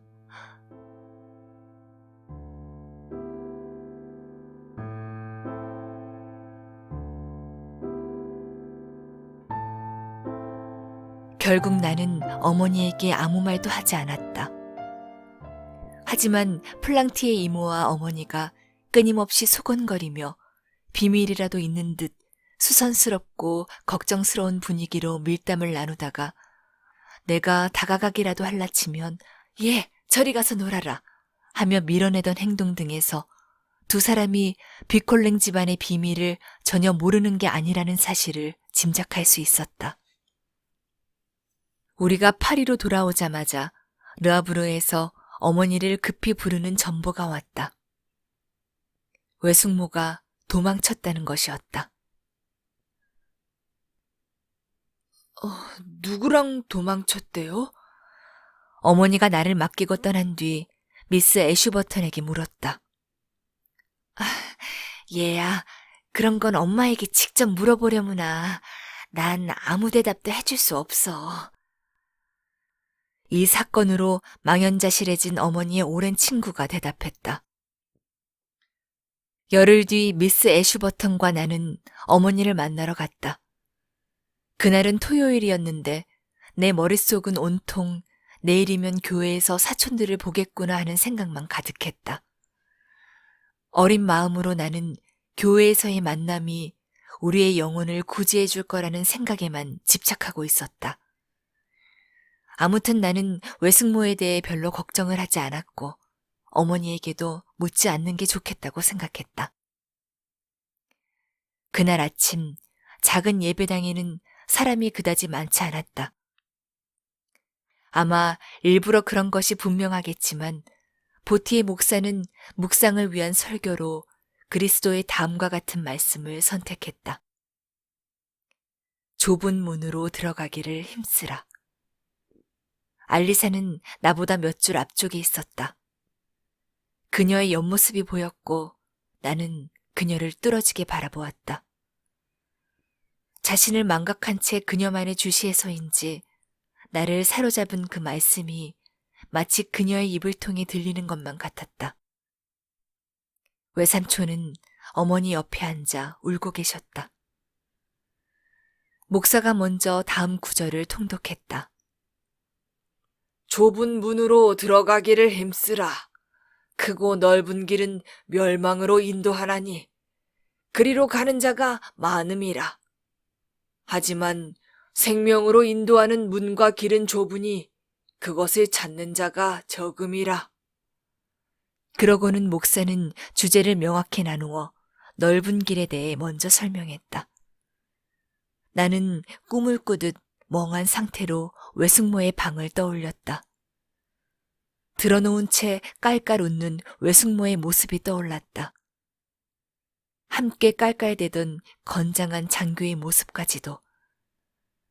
그러자 웃음과 즐거움 같은 것을 떠올리는 것조차 불쾌하고 무례한 짓으로 급기야 가장 가증스러운 죄악으로까지 여겨졌다. 그리로 가는 자가 많음이라. 보티의 목사가 설교를 이어가며 상세한 설명을 덧붙일 때마다 나는 화려하게 치장한 한 무리의 사람들이 웃고 떠들며 익살스럽게 행렬을 지어 앞으로 나아가는 모습을 상상했다. 나는 그런 행렬에 낄 수도 없으며 끼지도 않겠다고 생각했다. 왜냐하면 내가 그들과 함께할 때마다 알리사와는 점점 멀어질 것이기 때문에. 목사는 다시 첫 구절을 인용해 이야기했고 나는 들어가기 힘써야 할 그 좁은 문을 머릿속에 그려보았다. 깊이 빠져든 몽상 속에서 그 좁은 문은 일종의 압축기처럼 그려졌다.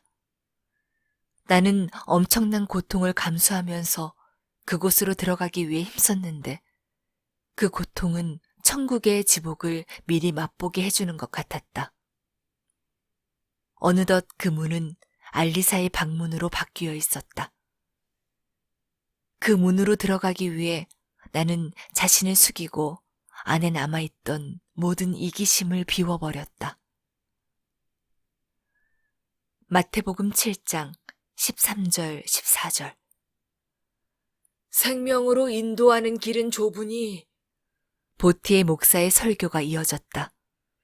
나는 모든 고행과 슬픔 저 너머에 내 영혼이 그토록 갈망했던 순결하고 신비하며 고결한 다른 기쁨이 존재하리라 상상하며 그것을 예감했다. 내게는 그 기쁨이 날카로우면서도 감미로운 바이올린 선율이나 엘리사와 내 마음을 모두 녹여버리는 강렬한 불꽃으로 생각되었다. 우리 둘은 요한 묵시록에 나온 대로 하얀 옷을 입고서 서로 손을 잡고 같은 목표를 바라보며 앞으로 나아갔다. 비웃음을 자아내는 유치한 꿈이라 말해도 좋다. 나는 한 대목도 바꾸지 않고 다시 말할 수 있다. 행여 나의 이야기에 석연치 않은 점이 있다면 단어 선택의 문제이거나 섬세한 감정을 표현하기에 완전치 못한 비유 탓일 것이다. 찾는 자가 적음이라. 보티의 목사가 설교를 마무리했다. 그는 좁은 문을 어떻게 찾을지에 대해 이야기하고 있었다. 찾는 자가 적음이라. 내가 그들 중 하나가 될 것이다. 설교가 끝날 무렵 나는 무척이나 고양되어 있기에 예배가 끝나자마자 알리사도 만나지 않고 뛰쳐나와 버렸다.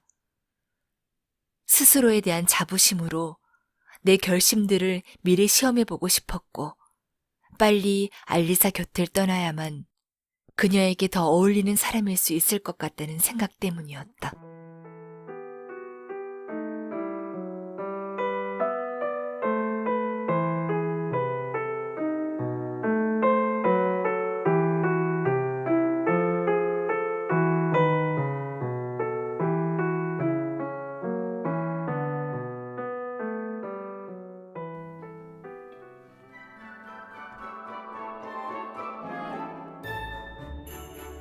작은 아씨들. 루이자 메이 올콧 지음, 박지선 옮김, 발행 더 스토리.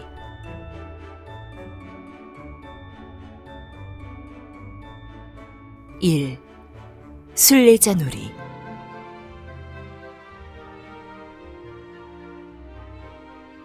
선물도 없는데 크리스마스는 무슨 크리스마스. 조가 양탄자에 누워서 투덜댔다. 가난하게 사는 건 끔찍하게 싫어. 매그가 자신의 낡은 드레스를 내려다보며 한숨 지었다. 온갖 예쁜 걸 가진 여자애들도 있고 아무것도 갖지 못한 여자애들도 있다니 불공평한 것 같아. 어린 에이미가 상처받은 듯 코를 훌쩍이며 한마디 거들었다. 그래도 우리에겐 부모님이 계시고 서로가 있잖아. 구석에 있던 베스가 만족스러운 듯이 말했다. 베스의 기운나는 말에 벽난로 불빛에 비친 네 사람의 앳된 얼굴이 환해졌다가 조의 서글픈 말에 다시 어두워졌다.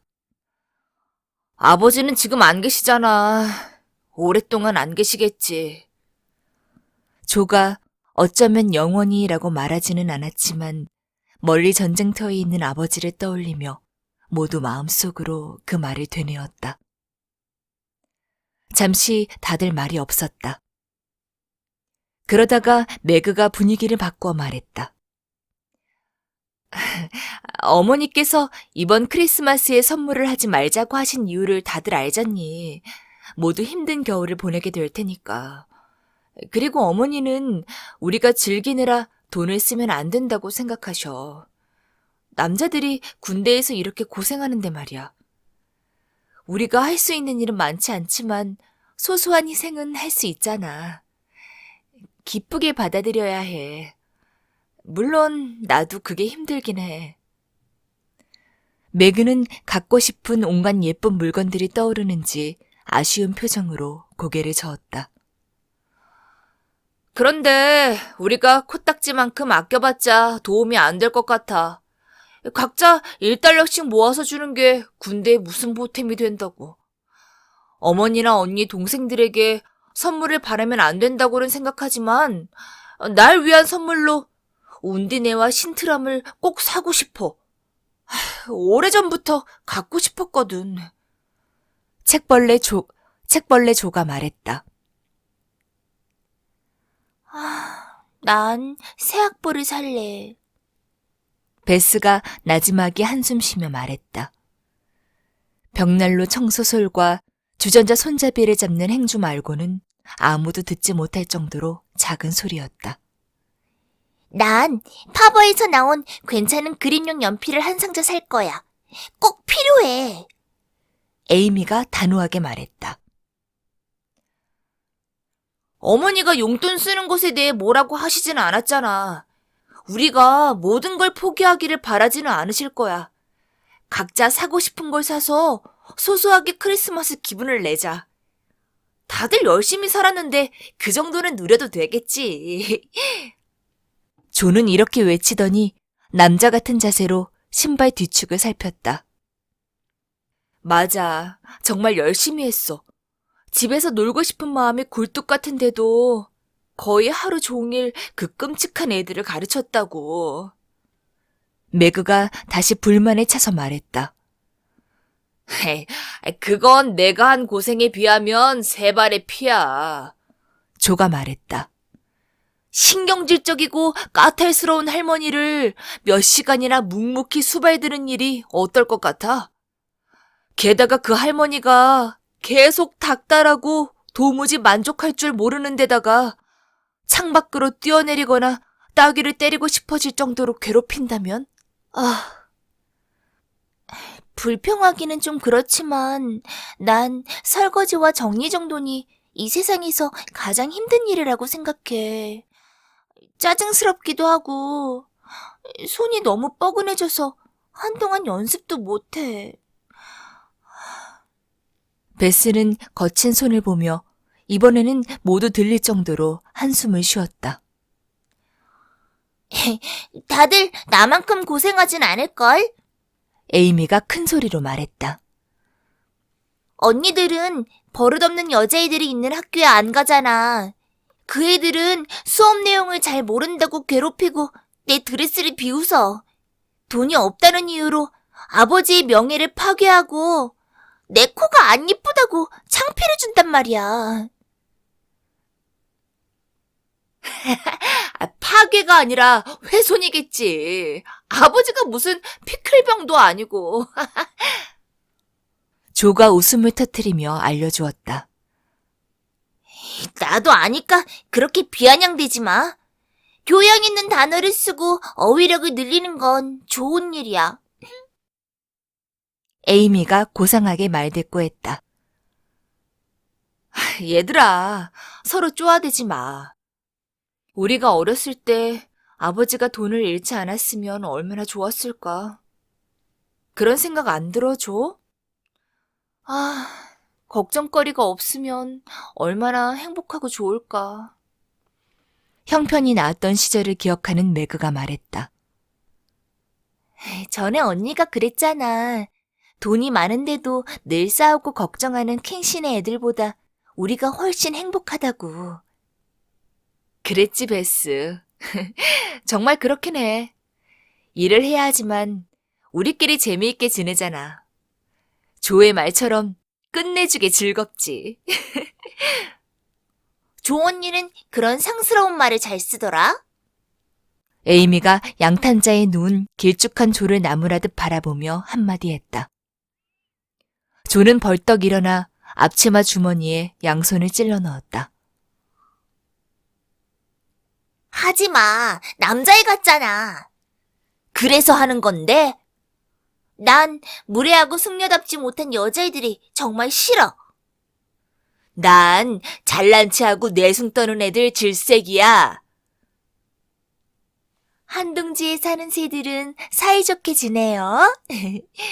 중재자 베스가 노래하듯 읊조렸다.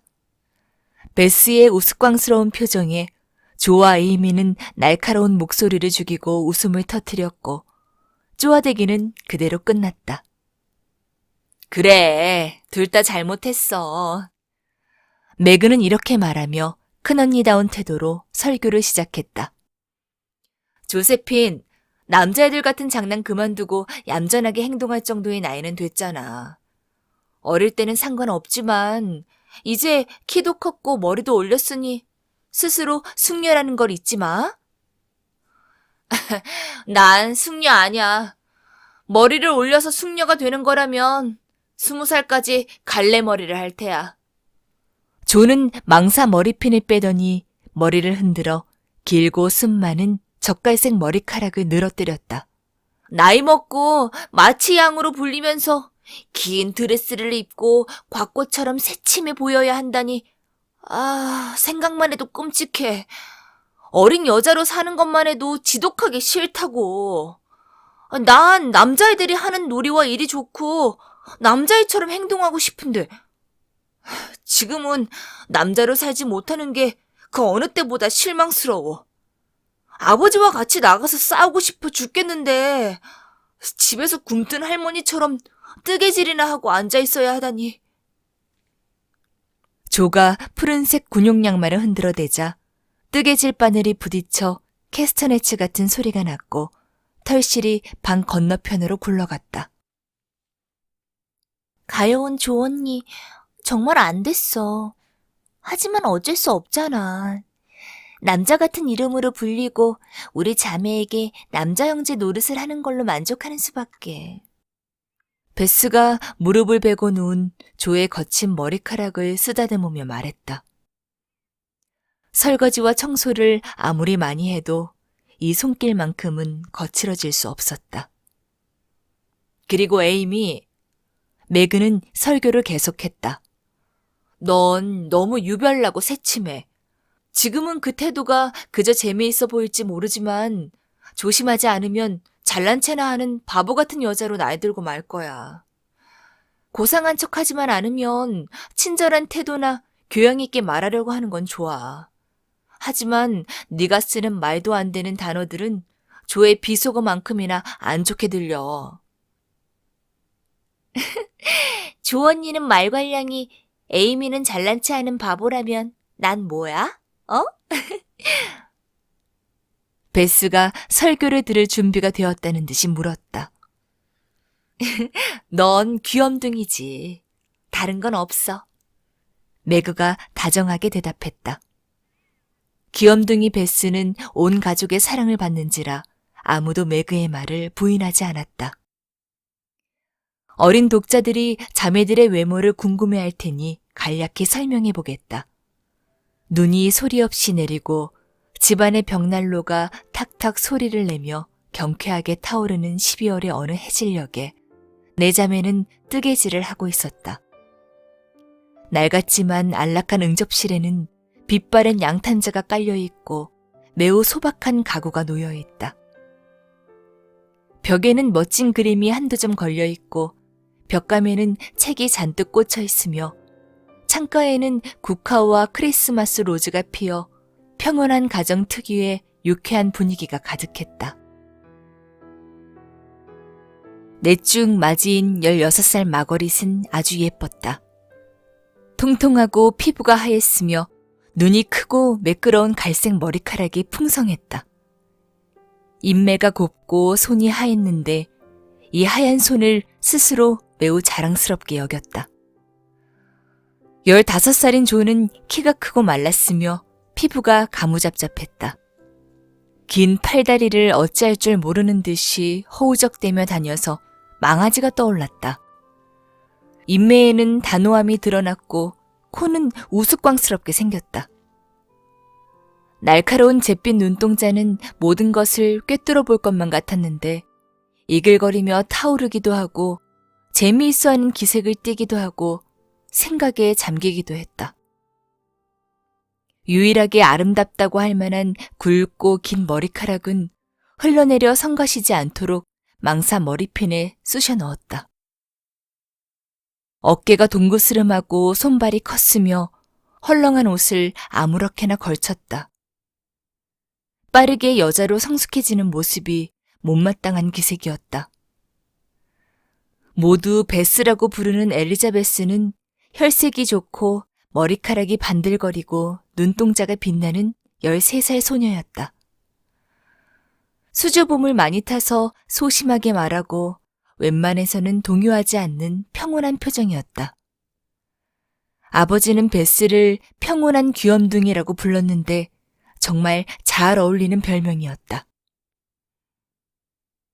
베스는 자기만의 행복한 세계에 살면서 자신이 믿고 사랑하는 몇 안 되는 사람들을 만나는 정도의 모험만 감수하기 때문이었다. 에이미는 막내지만 스스로 가장 중요한 사람이라고 생각했다.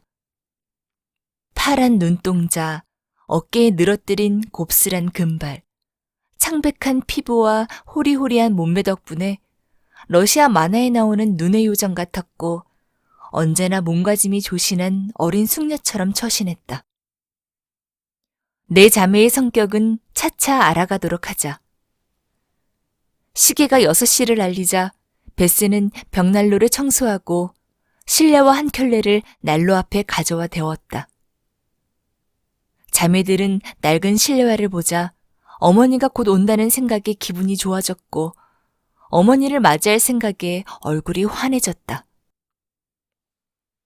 매그는 설교를 중단하고 등불을 밝혔고 에이미는 시키지도 않았는데 안락의자에서 일어났으며 존은 얼마나 피곤한지도 잊은 채 일어나 실내화를 불에 더 가까이 두었다. 너무 낡았네. 새 실내화가 필요해. 내 돈으로 사드리려고. 베스가 말했다. 아니야, 내가 살 거야. 에이미가 외쳤다. 내가 맞으니까. 매그가 말문을 열었지만 조가 끼어들어 단호하게 말했다. 아버지가 안 계신 지금은 내가 집안에서 남자 역할을 하니까 실내화는 내가 사야 해. 아버지가 떠나시면서 나한테 어머니를 잘 보살펴달라고 말씀하셨거든. 이렇게 하자. 베스가 말했다. 각자 어머니께 크리스마스 선물을 드리는 거야. 우리를 위한 선물 말고. 아하, 역시 귀염둥이답네. 그럼 뭘 살까? 조가 감탄하며 물었다. 한동안 모두 진지하게 생각했다. 잠시 후 매그가 자기 예쁜 손을 바라보다가 뭔가가 떠오른 듯이 의견을 냈다. 난 좋은 장갑을 사드릴래. 군용 장화가 가장 필요하실 것 같아. 조가 큰 소리로 말했다. 난 가장자리를 감춤질한 손수건을 드릴 거야. 베스가 말했다. 난 작은 병에 든 향수를 사야지. 어머니는 향수를 좋아하시잖아. 별로 비싸지도 않으니까 내가 사고 싶은 걸 살 돈이 좀 남을 거야. 에이미가 말했다. 그럼 선물을 어떻게 드릴까? 매그가 물었다. 전부 다 탁자 위에 놔두고 어머니를 모셔와서 풀어보시라고 하자. 우리 생일마다 하는 거 있잖아. 조가 대답했다. 난 생일에 왕관을 쓰고 큰 의자에 앉아있을 때 너무 긴장돼. 한 명씩 다가와서 입 맞추며 선물을 주는 건 좋지만 모두가 내가 선물 풀어보는 걸 지켜보는 건 불편해. 저녁에 먹을 빵을 구우며 얼굴도 함께 달아오른 베스가 말했다. 우리 물건을 사는 척해서 어머니를 깜짝 놀라게 해드리자. 언니, 내일 오후에 선물 사러 가야겠어.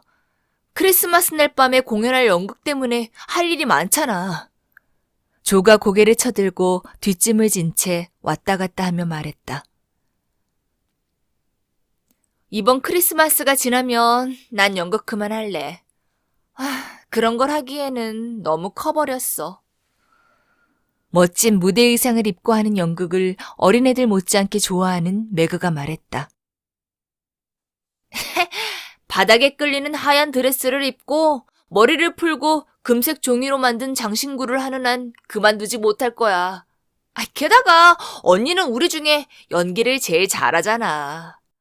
언니가 그만두면 모든 게 끝이라고. 조가 말했다. 오늘 밤에 연습해야 해. 에이미, 이리 와서 기절하는 장면 좀 연습해보자. 보니까 부지깽이처럼 뻣뻣하던데. 어쩔 수 없어. 난 누가 기절하는 건 본 적도 없고 언니 말대로 힘을 빼고 풀썩 쓰러져서 멍드는 것도 싫단 말이야. 살살 쓰러져도 되면 그렇게 하겠지만 그게 아니라면 의자 위로 우아하게 쓰러질 거야. 휴고가 권총을 들이대도 못해. 에이미가 대꾸했다. 연기에는 소질이 없었지만 체격이 작아서 남자 주인공을 보고 비명 지르는 역할에 잘 어울렸다. 이렇게 해봐. 두 손을 꼭 맞잡고 비틀거리면서 방을 걸어가. 그러면서 미친 듯이 소리치는 거야. 로데리고 구해줘요! 어서요! 존은 오싹할 정도로 극적인 비명을 지르며 걸어갔다. 에이미가 따라해 보았지만 뻣뻣하게 손을 앞으로 내밀고 기계처럼 부자연스럽게 움직일 뿐이었다. 에이미가 외친 악 소리는 두려움과 고통이 느껴지는 비명이 아니라 핀에 찔렸을 때 내지르는 소리 같았다. 존은 절망에 빠져 신음했고 매그는 한껏 웃음을 터뜨렸다. 한편 베스는 이 우스운 광경을 흥미롭게 지켜보느라 빵을 태웠다. 아, 연습해봤자 소용없군. 실제 공연에서는 최선을 다해. 관객들이 야유하더라도 내 탓하지 말고. 이번엔 언니 차례야. 그 후 연습은 순조롭게 진행되었다. 돈 페드로는 세상에 도전장을 던지는 두 쪽짜리 연설문을 한 번도 틀리지 않고 해냈다. 마녀 하가르는 한솥 가득 두꺼비를 끓이며 섬뜩한 기분이 드는 무시무시한 주문을 외웠다. 로데리고는 용감하게 사슬을 끊었고 휴고는 비소를 삼키고 학학 거칠게 숨을 몰아쉬며 회한과 고통 속에 죽었다. 지금까지 한 연습 중에 제일 잘했어. 죽은 악당 역할을 맡은 매그가 일어나 팔꿈치를 문지르며 말했다. 조 언니, 어쩜 이렇게 글도 잘 쓰고 연기도 잘하는지. 셰익스피어가 따로 없어. 자매들이 모든 면에서 뛰어난 재능을 타고났다고 믿는 베스도 감탄했다. 아직 그 정도는 아니야. 조가 겸손하게 대답했다. 오페라 비극 마녀의 저주가 제법 괜찮기는 하지만 난 맥베스에 도전해보고 싶어. 우리 집에 마루나 천장에 난 문이 있어서 벤코우가 드나들 수만 있다면 말이야. 예전부터 살해하는 장면을 연기해보고 싶었어. 내 앞에 보이는 것이 단검인가? 조는 전에 본 유명한 비극 배우처럼 눈을 굴리며 허공에 주먹을 쥐고 대사를 읊었다. 아니, 단검이 아니라 난로에 빵 굽는 포크야. 그 끝에 찍힌 건 빵이 아니라 어머니 실내화고. 베스가 연극에 몰입했나 봐. 매그가 외쳤고 늘 그렇듯 웃음이 터지며 연습이 끝났다.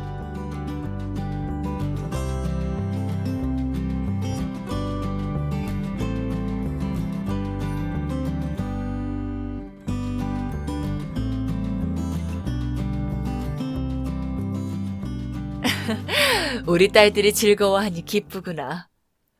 문에서 쾌활한 목소리가 들리자 배우와 관객들은 돌아서서 다부진 체격의 자애로운 여인을 맞이했다. 무엇을 도와줄까라고 묻는 듯한 표정을 지은 어머니는 기분이 매우 좋아 보였다. 딱히 미인이라고 할 수는 없었지만 자식들에게 어머니는 언제나 아름다운 존재인 법이라 자매들 역시 회색 망토를 입고 유행진한 보닛을 쓴 어머니가 세상에서 가장 눈부신 여자라고 생각했다. 얘들아, 오늘 하루 어땠니? 내일 보낼 물건을 준비하느라 할 일이 너무 많아서 점심 먹으러 오지도 못했구나. 베스, 찾아온 사람은 없었니? 매그, 감기는 좀 어때? 조, 무척 피곤해 보이는구나. 막둥이, 와서 뽀뽀해 주렴.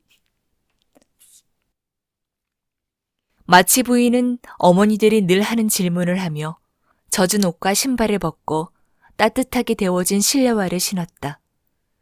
그런 다음 안락의자에 앉아 에이미를 무릎에 앉히고 바쁜 하루 중 가장 행복한 시간을 만끽할 준비를 했다. 자매들은 이리저리 움직이며 각자 주위를 쾌적하게 정돈했다. 매그는 식탁에 간단한 저녁을 차렸다. 조는 장작을 가져오고 의자를 놓았는데 손대는 것마다 떨어지고 뒤집혀 덜커덕 소리가 났다. 베스는 조용하지만 분주하게 거실과 주방 사이를 종종 걸음쳤다. 한편 에이미는 두 손을 모으고 앉아 모두에게 지시를 내렸다. 식탁에 모두 둘러앉자 마치 부인이 유독 행복한 표정으로 말했다. 저녁 먹고 나서 너희에게 줄 게 있단다. 모두의 얼굴에 햇살이 한 줄기 지나간 것처럼 환한 미소가 스쳤다. 베스는 뜨거운 빵을 들고 있다는 것도 잊고 박수를 쳤고 존은 냅킨을 위로 던지며 환호했다. 편지다, 편지! 아버지 만세! 그래, 장문의 반가운 편지가 왔단다. 아버지는 잘 지내고 우리가 걱정했던 것보다 추운 겨울을 잘 견딜 수 있을 것 같대. 크리스마스를 앞두고 사랑이 담긴 온갖 축복의 말을 전했고 특별히 너희들에게 당부하는 말도 남겼어. 마치 부인은 보물이 들어있기라도 한 듯이 주머니를 가볍게 두드리며 말했다. 빨리 먹자, 에이미. 새끼손가락 이상하게 구부리지 마. 음식 앞에 두고 우아 떨지도 말고. 존은 이렇게 외쳤지만 편지를 빨리 읽고 싶은 마음에 차를 마시다가 사례가 들렸고 빵을 떨어뜨렸는데 하필 버터 바른 면이 양탄자 위로 떨어지고 말았다. 베스는 그만 먹고 살금살금 빠져나가 늘 앉는 그늘진 구석에 앉아 다른 가족들이 식사를 마칠 때까지 기쁜 선물을 기다리며 생각에 잠겨 있었다. 나이가 많아서 징병대상도 아니었고 전투에서 싸울 정도로 체력이 좋지도 않은 아버지가 군종 목사로 전장터에 나가시다니 정말 대단한 것 같아. 매그가 애정을 담아 말했다. 나도 군악대에서 북을 치거나 뭐라고 하더라? 어쨌든 간호사로 참전해서 곁에서 아버지를 도울 수 있으면 얼마나 좋을까. 조가 괴로운 듯 탄식했다. 막사에서 자고 맛없는 음식만 먹고 주석잔으로 물을 마시는 건 분명 끔찍할 거야. 에이미가 한숨 쉬며 말했다. 어머니, 아버지는 언제 오실까요? 베스가 약간 떨리는 목소리로 물었다. 아프지 않고서야 여러 달이 지나야 할 것 같구나. 아버지는 계속 군에 있으면서 맡은 일에 충실히 최선을 다할 거야. 그러니 소임을 다하기 전에 조금이라도 빨리 돌아오라고 아버지를 재촉하지 말자꾸나. 이제 이리 와서 편지 읽자. 모두 벽 난로가에 모였다. 어머니는 큰 의자에 앉았고 베스는 어머니 발치에, 매그와 에이미는 의자 양쪽 팔걸이에 앉았다. 존은 편지에 감동받아서 감정이 흔들리더라도 아무도 알아차릴 수 없도록 뒤쪽에 기대어 섰다. 이토록 힘든 시절에 쓴 편지는, 특히 아버지들이 집으로 보낸 편지는 대부분 마음을 흔들었다. 이번 편지에는 어떤 고난을 견디고 어떤 위험에 맞닥뜨렸으며 향수를 어떻게 이겨내고 있는지에 대한 내용은 거의 없었다. 응원과 희망이 담겨 있었고 병영 생활, 행군, 군대 소식에 대한 생생한 묘사가 가득했다. 끝부분에서야 아버지의 사랑과 집에 있는 딸들을 그리워하는 마음이 절절히 느껴졌다. 아이들에게 내 사랑과 입맞춤을 전해줘. 날마다 생각하고 밤마다 기도한다고. 언제나 애들의 사랑이 가장 큰 위안이 된다고 얘기해줘. 다시 만나려면 1년이라는 긴 시간을 기다려야 하지만 그동안 모두 열심히 노력해서 힘든 나날을 허투루 보내지 않아야 해. 애들은 내가 했던 말을 기억하고 있을 거야. 그러니 당신에게 사랑스러운 자녀가 될 테고 각자 충실하게 임무를 다하면서 내면의 적과 용맹하게 싸워 훌륭하게 자신을 이겨낼 거야. 그래서 집으로 돌아갔을 때 나의 작은 아씨들이 더 사랑스럽고 자랑스러우리라 믿어. 이 대목에서 모두 훌쩍거렸다. 조는 코끝에서 커다란 눈물방울이 떨어졌지만 부끄러운 줄도 몰랐고, 에이미는 곱슬머리가 헝클어져도 개의치 않고 어머니 어깨에 얼굴을 묻고 흐느끼며 말했다. 정말이지 난 이기적인 돼지처럼 살았어. 하지만 아버지가 돌아오셨을 때 실망하지 않도록 더 나은 사람이 되려고 열심히 노력할 거야. 우리 모두 그럴 거야. 매그가 흐느끼며 말했다. 난 외모에만 신경 쓰고 일하기 싫어했는데 앞으로는 절대 안 그럴 거야. 난 아버지가 작은 아씨라고 기꺼이 부르실 수 있는 사람이 되도록 노력할 거야. 제멋대로 거칠게 행동하지도 않을래. 어딘가로 떠나고 싶어 하지 않고 이곳에서 할 일을 할 거야. 조는 이렇게 말하기는 했지만 집에 머물며 성질을 죽이는 일이 남북은 한둘을 상대하는 일보다 더 어렵겠다고 생각했다.